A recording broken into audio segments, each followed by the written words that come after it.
I froze at the top of the stairs, my heart pounding in my chest. The hushed voices from the kitchen below carried up to me, clear as day in the quiet house. Rick, you can't hide Jordan from Casey forever. What if she finds out? My mother-in-law Esther's voice was sharp, even in a whisper. She won't, Rick replied, his tone dismissive. Casey's too busy playing housemaid to notice. I gripped the banister, my knuckles turning white. 15 years of marriage, and this is what it had come to? My husband discussing his affair with his mother in our kitchen, while I eavesdropped like some pathetic spy in my own home.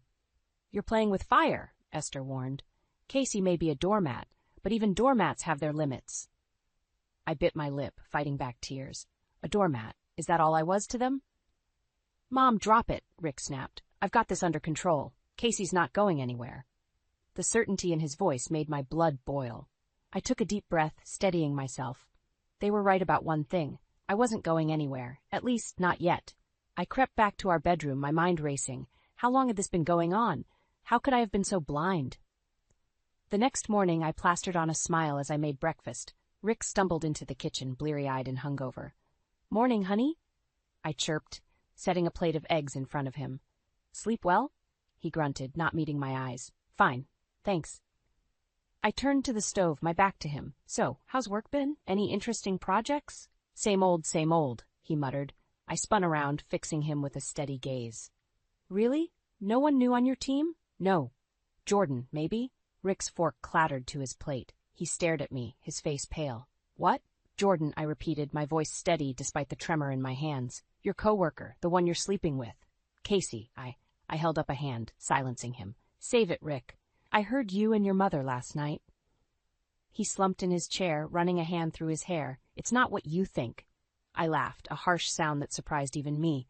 Really, because I think it's exactly what I think. How long? Rick's silence was all the answer I needed.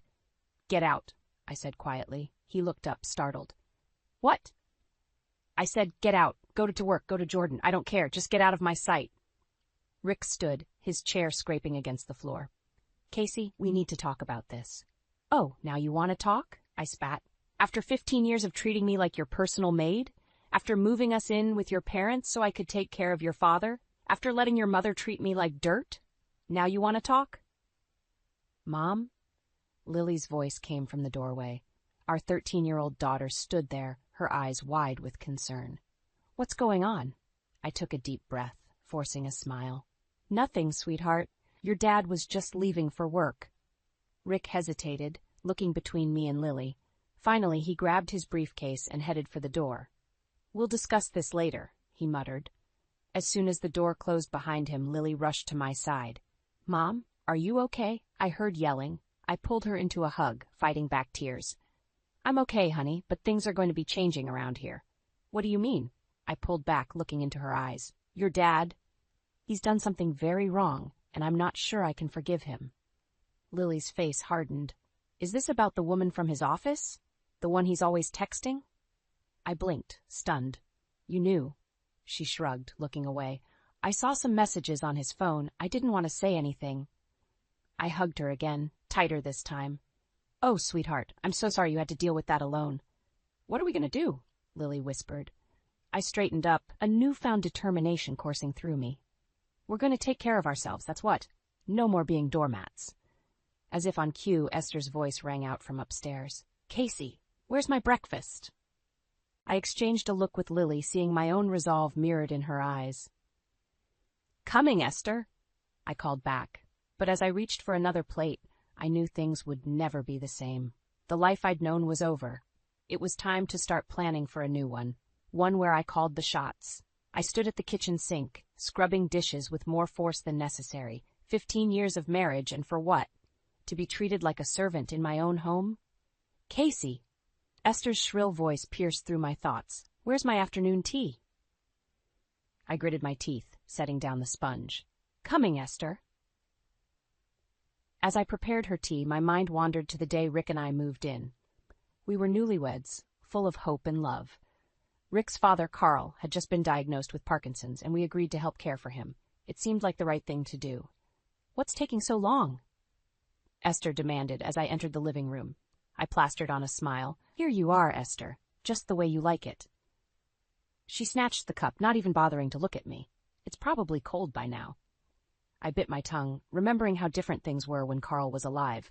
He'd always been kind, always grateful for my help. But after he passed 5 years ago, everything changed. Esther became more demanding, more critical. And Rick? He retreated into his work, leaving me to deal with his mother alone. The front door slammed, and Rick's voice called out, "I'm home!" My heart raced. We hadn't spoken since our confrontation this morning. I steeled myself and walked to the foyer. Rick stood there looking sheepish. "Casey, can we talk?" I crossed my arms. "About what, Rick? About how you've been cheating on me? Or about how you and your mother talk about me behind my back?" He winced. "Look, I know I messed up, but we can work through this. For the kids, if nothing else." The mention of our children made my resolve waver. But then I remembered Lily's face this morning, the hurt in her eyes when she admitted she knew about her father's affair. The kids deserve better than this, Rick. We all do. He stepped closer, reaching for my hand. "I'll do better, I promise. Just give me another chance." For a moment I almost believed him, but then Esther's voice rang out again. "Rick, is that you? Come in here and fix this remote. Your wife is useless with technology." Rick's face fell, but he didn't contradict his mother. He just gave me an apologetic shrug and headed towards the living room. I watched him go, a familiar ache settling in my chest. How many times had I tried to talk to him about his mother's behavior? How many times had he dismissed my concerns? Later that night, after putting Max to bed, I found Lily in her room, hunched over her desk. "Hey, sweetie. What are you working on?" She looked up, her eyes shining with excitement. "Remember that art contest you told me about? I'm entering." I smiled, genuine joy breaking through my melancholy. "That's wonderful, Lily. Can I see?" She hesitated, then nodded, sliding her sketchbook towards me. I gasped as I took in the intricate design. It was a tree, its branches forming the silhouettes of 3 figures, a woman and 2 children. "It's us," Lily explained softly. "You, me, and Max, standing strong together." Tears pricked my eyes as I hugged her tight. "It's beautiful, honey. You're so talented." As I held my daughter, a sense of clarity washed over me. I couldn't keep living like this, not just for my sake, but for my children's. They deserved to grow up in a home filled with love and respect, not tension and resentment. I pulled back, looking into Lily's eyes. "Sweetheart, there's something I need to tell you. Things are going to be changing around here soon." Lily's expression grew serious. "Are we leaving?" Her perceptiveness startled me. "How did you know?" She shrugged. "I've seen how unhappy you are, Mom, and after this morning, I just figured something had to give." I nodded, swallowing hard. "You're right. We can't stay here anymore. But I promise you, no matter what happens, we'll face it together. You, me, and Max." Lily squeezed my hand, just like in my drawing. As I left her room, I felt a newfound determination. Tomorrow, I'd start making plans. It was time to reclaim my life, for myself and for my children. The road ahead wouldn't be easy, but for the first time in years, I felt hope blooming in my chest. The next morning, I woke with a renewed sense of purpose. While Rick was in the shower, I slipped into his office and logged onto his computer. My fingers flew across the keyboard as I searched for apartment listings and job opportunities. A notification popped up on Rick's screen, a new email from Jordan. My stomach churned, but I clicked it open. "Can't wait to see you tonight? Same place, same time?" I quickly closed the email, my resolve strengthening. There was no going back now. As I made breakfast, my phone buzzed. An unknown number. Curious, I answered. "Casey?" "It's Tim. Tim Cooper from college. Remember me?" My heart skipped a beat. Tim had been my closest friend in art school, always encouraging my work. "Tim, of course I remember. It's been ages. I saw some of your designs online," he said. "You're still incredibly talented, Casey. What happened to chasing your dreams?" I glanced around the kitchen, lowering my voice. "Life happened, but maybe it's time for a change. Well, I've got a freelance project that could use your touch. Interested?" Before I could answer, Esther's voice rang out. "Casey, who are you talking to? Breakfast isn't going to make itself." I gritted my teeth. "Tim, I'll call you back. I'm definitely interested." After a hectic morning of catering to Esther's demands and getting the kids off to school, I finally found a moment to slip away. I called Tim back, my heart racing with excitement. "Tell me more about this project," I said, closing my bedroom door. Tim's enthusiasm was contagious. It's a rebranding for a local women's shelter. They need a fresh look, something empowering and hopeful. Your style would be perfect. As Tim outlined the details, I felt a spark I hadn't experienced in years. This was more than just a job. It was a lifeline. I'm in, I said, surprising myself with my confidence. When can I start? How about we meet for coffee tomorrow to discuss the details? Just then, I heard the front door open. Rick was home early. I've got to go, I whispered. Text me the time and place. I'll be there. I hung up just as Rick appeared in the doorway. Who were you talking to? Wrong number, I lied smoothly. How was work? Rick shrugged, not meeting my eyes. Fine. Listen, I've got a late meeting tonight. Don't wait up. My blood boiled. A late meeting with Jordan, no doubt. But I forced a smile. Of course. Have a good time. As soon as Rick left, I threw myself into research. I looked up divorce lawyers, custody arrangements, and how to secure my finances. With each piece of information, I felt more empowered. That evening, after putting the kids to bed, I sat at my old drafting table. Dust had gathered on the surface, a testament to how long it had been since I'd allowed myself to create. I pulled out a fresh sheet of paper and began to sketch. Hours flew by as I lost myself in the work. When I finally looked up, it was past midnight. The house was silent, Rick still not home. I studied my designs, a sense of pride swelling in my chest. They were good, really good. For the first time in years, I felt like myself again. A car door slammed outside. Rick was home. I quickly gathered my sketches, hiding them in a drawer. As I climbed into bed, pretending to be asleep, a realization hit me. I didn't need Rick or Esther's approval. I had talent, drive, and most importantly, a way out. Tomorrow, I'd meet Tim and take the first step towards my new life. But for now, I closed my eyes, a small smile playing on my lips. The Casey they thought they knew, the doormat, the silent sufferer, was gone. In her place was a woman ready to reclaim her life, one sketch at a time. Little did I know, the path ahead would be far more challenging and rewarding than I could have ever imagined. The next few days were a whirlwind of secret preparations and stolen moments. I'd set up a new bank account, started packing essentials when no one was home, and even found a small apartment for rent across town. But telling the kids about our impending departure weighed heavily on my mind. One afternoon, while Rick was at work and Esther was at her book club, I sat Lily and Max down in the living room. "Kids, we need to talk about something important," I began, my heart racing. Lily's eyes narrowed. "Is this about Dad's affair?" I nodded, surprised by her perceptiveness. "Yes, partly, but it's more than that. We're going to be moving out soon."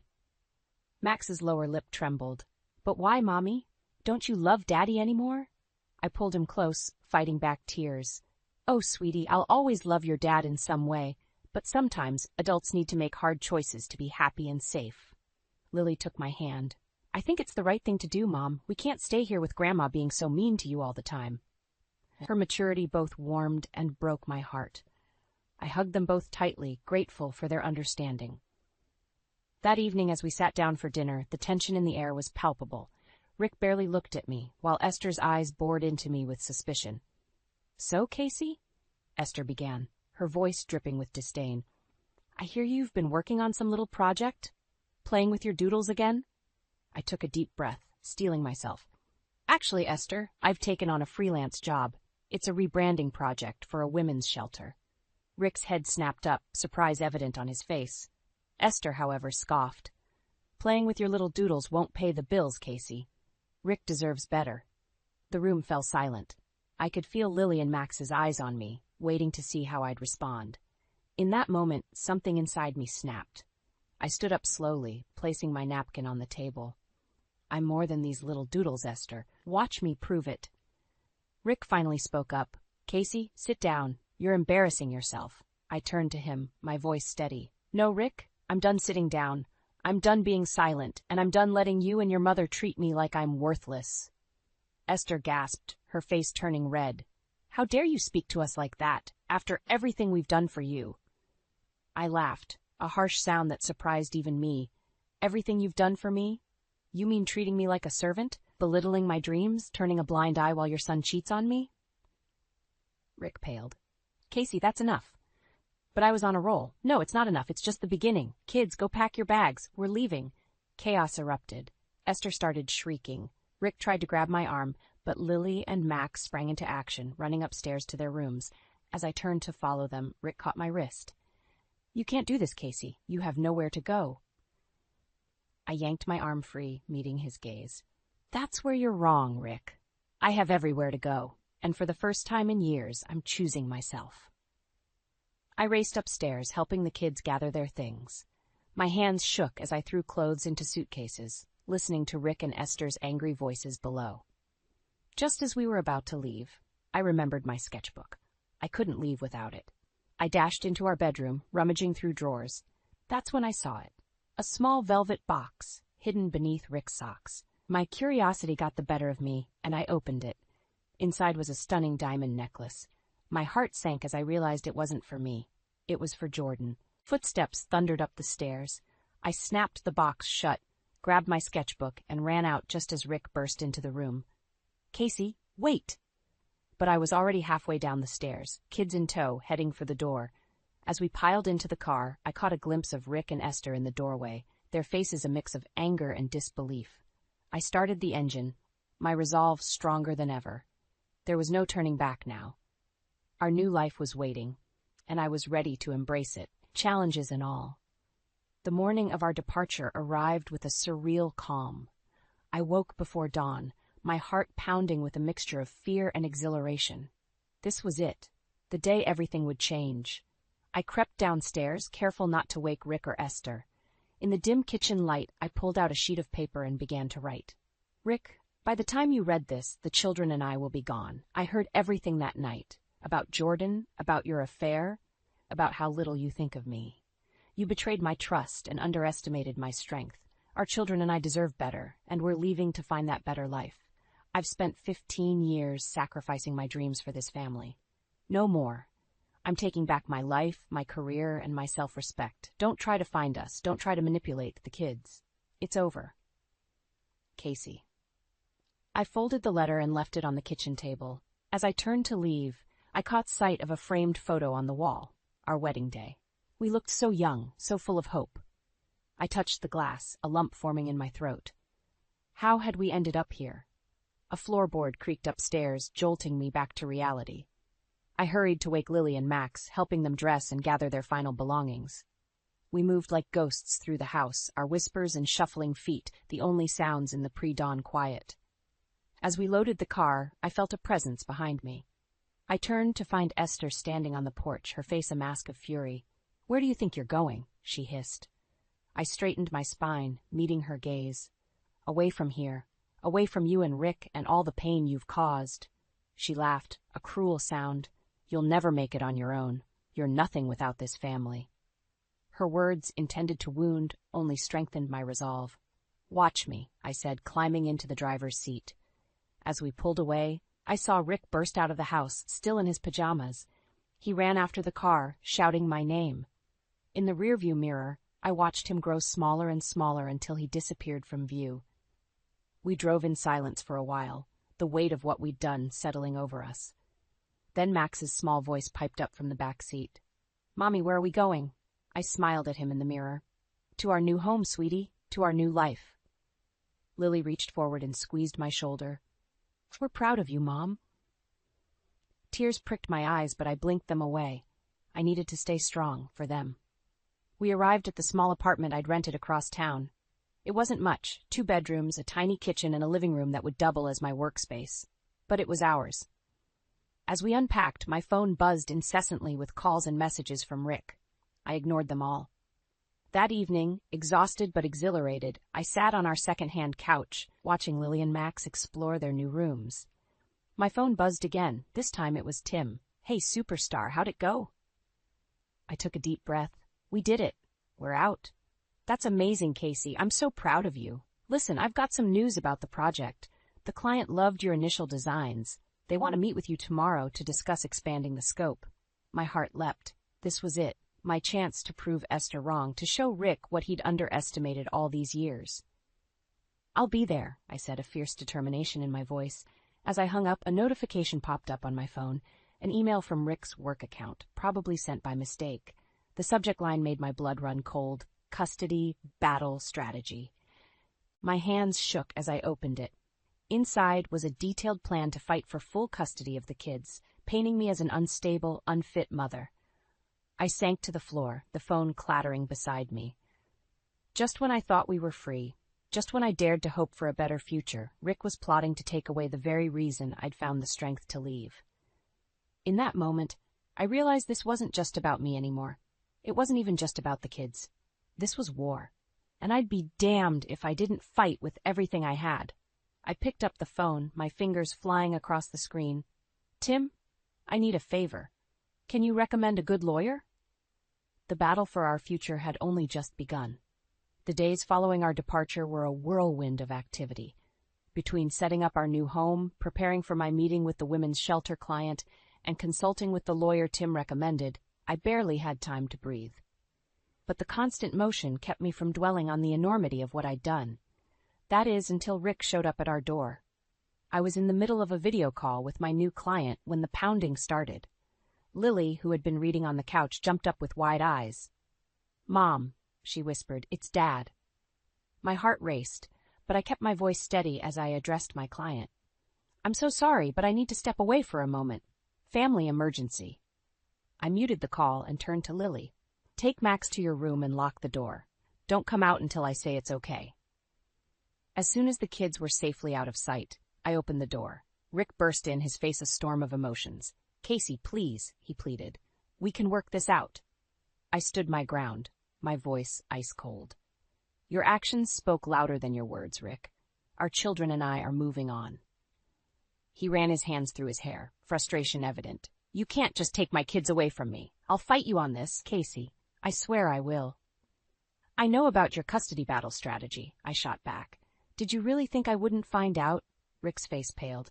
"How did you—" "It doesn't matter. What matters is that you're trying to paint me as an unfit mother when you're the one who betrayed this family." He stepped closer, his voice low and dangerous. "You have no idea what you're up against, Casey. My mother has connections.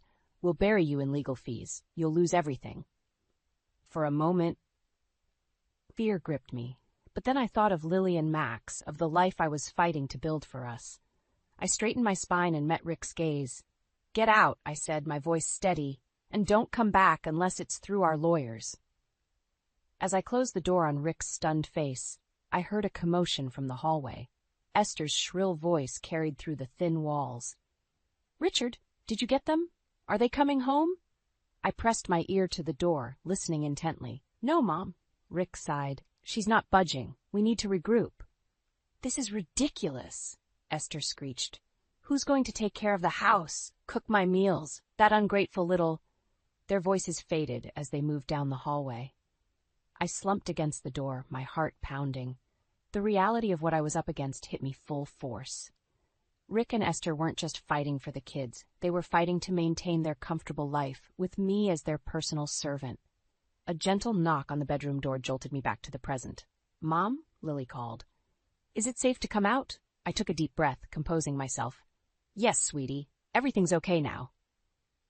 As Lily and Max emerged, I was struck by the concern in their young faces. They'd been through so much already. How could I protect them from what was coming? My laptop chimed, reminding me of the interrupted call. With shaking hands, I unmuted myself. "I'm so sorry for the interruption. Where were we?" The client's face filled the screen, her expression kind. "Casey, is everything all right? You look a bit shaken." I opened my mouth to assure her I was fine, but to my horror, tears sprang to my eyes. Before I could stop myself, I was sobbing. "I'm sorry," I choked out. It's been a really tough week." To my surprise, the client's eyes softened with understanding. "Casey, I run a women's shelter. I know that look. You're not just designing our logo, are you? You're one of us." Her words broke something open inside me. Through my tears, I found myself pouring out the whole story, the affair, the emotional abuse, the custody threats. When I finished, I was sure I'd blown my chance at the job. Instead, the client leaned forward, her voice filled with conviction. "Casey, you're exactly who we need for this project. Your strength, your resilience. That's what our shelter is all about. And I promise you, we'll do everything we can to help you through this." As the call ended, I felt a glimmer of hope. Maybe I wasn't as alone in this fight as I thought. But as I turned to comfort my worried children, I knew the real battle was just beginning. Everything I loved was at stake, and I had to find the strength to keep fighting, no matter what Rick and Esther threw my way. The weeks following Rick's confrontation were a blur of legal meetings, late nights working on the women's shelter project, and stolen moments of normalcy with Lily and Max. I was running on fumes, but the fire of determination kept me going. Then came the day of the custody hearing. I stood outside the courthouse, my hands shaking as I smoothed down my suit. Tim squeezed my shoulder reassuringly. "You've got this, Casey. Remember, you're fighting for your kids and your future." I nodded, taking a deep breath. As we entered the building, I caught sight of Rick and Esther huddled with their lawyer. Rick's eyes met mine, a mixture of anger and something else, regret, maybe, flashing across his face. The hearing was brutal. Rick's lawyer painted me as an unstable mother who had abandoned her family on a whim. They brought up my fledgling career, our modest apartment, anything to make me look incapable. When it was my turn to speak, I stood tall, my voice steady despite my racing heart. "Your Honor, I left an emotionally abusive situation to provide a better life for my children. I'm building a career that allows me to be present for them while also pursuing my passions. My children are thriving in our new environment, free from the constant tension and negativity of their previous home." I glanced at Lily and Max, sitting with Tim in the gallery. Their encouraging smiles gave me strength. "I'm not perfect, but I'm doing everything in my power to create a loving, stable home for my children. That's more than I can say for their father, who chose to betray our family and then tried to manipulate the situation to his advantage." The judge listened intently, her expression unreadable. As we awaited her decision, Rick approached me in the hallway. "Casey, please," he pleaded, his voice low. "Let's end this. Come home. We can work it out." I shook my head, my resolve firm. "There's no going back, Rick. You made your choice when you started seeing Jordan." His face darkened. "You don't understand what you're up against. Mom's got friends in high places. We can make your life very difficult." Before I could respond, Lily appeared at my side. "Leave her alone, Dad," she said, her young face set in determination. "We're not coming back. We're happy now." Rick's expression crumpled. "Lily, sweetheart, you don't mean that." "I do," Lily insisted. "Mom's shown us what real strength looks like. You and Grandma just want someone to boss around." Rick opened his mouth to argue, but the bailiff called us back into the courtroom. My heart pounded as the judge began to speak. "After careful consideration, I've decided to grant joint custody to both parents, with primary physical custody going to the mother, Casey Hayward." Relief washed over me, but it was short-lived. The judge continued. "However, I'm ordering a 3-month probationary period. During this time, Mrs. Hayward must prove she can provide a stable environment for the children. Any slip-ups, any indication that the children's well-being is at risk, and we'll revisit this decision." As we left the courthouse, my mind raced. 3 months to prove myself. 3 months where one mistake could cost me everything. Tim tried to reassure me. "This is good news, Casey. You've got primary custody. That's huge." But I couldn't shake the feeling of dread. "It's not over, Tim. Rick and Esther won't give up that easily." As if on cue, my phone buzzed with a text from an unknown number. My blood ran cold as I read it. "Enjoy your victory while it lasts. We know things about you that would shock the judge. One wrong move, and those kids are coming home where they belong. E." I stared at the screen, my hands shaking. How far would Esther go to get what she wanted? What did she know? As we drove home, Lily's voice broke through my spiraling thoughts. "Mom? Are you okay?" I forced a smile, meeting her eyes in the rearview mirror. "I'm fine, sweetheart. We're going to be just fine."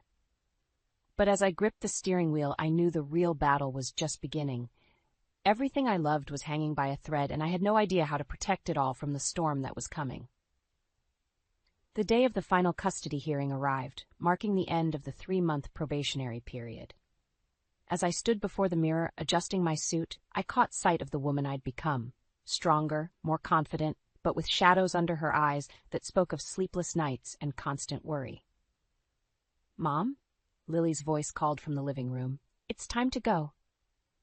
I took a deep breath and joined my children.